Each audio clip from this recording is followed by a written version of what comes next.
kubeera nti babadde beebaka ne bafuluuta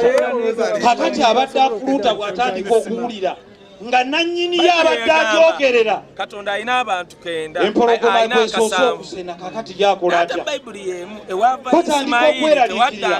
so bannaffe abavudde mu kibiina ky'obukulu n'ekibiina ky'obutabani mutereeze ku nsonga ezo tubate naffe abali eno tugaludde tuvuganye nga tewaliwo alina mikono misibe abali eno bavuganye naffe tuvuganye nga teriiko akwatibwako nga bwe twakadde obulamu bwa Isima nsiimye nnyo kubanga oli wakabinota muntu nga Isima musajja akuze sawa yonna abadde ayera ajja kufa ate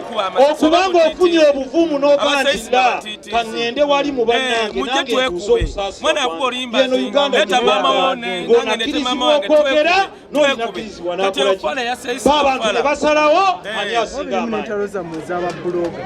naye ekintu ky'okwogera ogamba omuba musibe emikono omulala yayogere kireese obutayina obusungu eri abantu kakati oba beeriddemu wallahi billahi Allah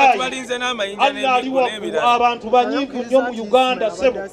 nsaba okuweereza obubaka buno eri pulezidenti abantu Isima ye bloga badde asinga amaanyi naye olina tayimu okutereeza kubanga security y'ennamba emu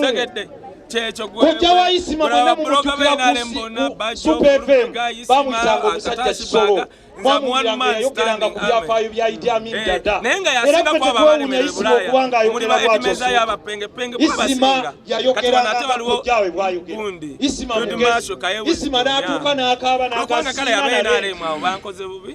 naye bano be mumuwonga ate abamu abakukobbawanga ne bamuga Isima nnyina yaabagamba kubanga Isima yakola omukwano Isima namulaba nga akyadde ku kitebe kya Nuupu e Kamwokya sibalinaako buzibu ate mulabe enneeyisa eyo sigaza abawakisojjaya nti aboogezi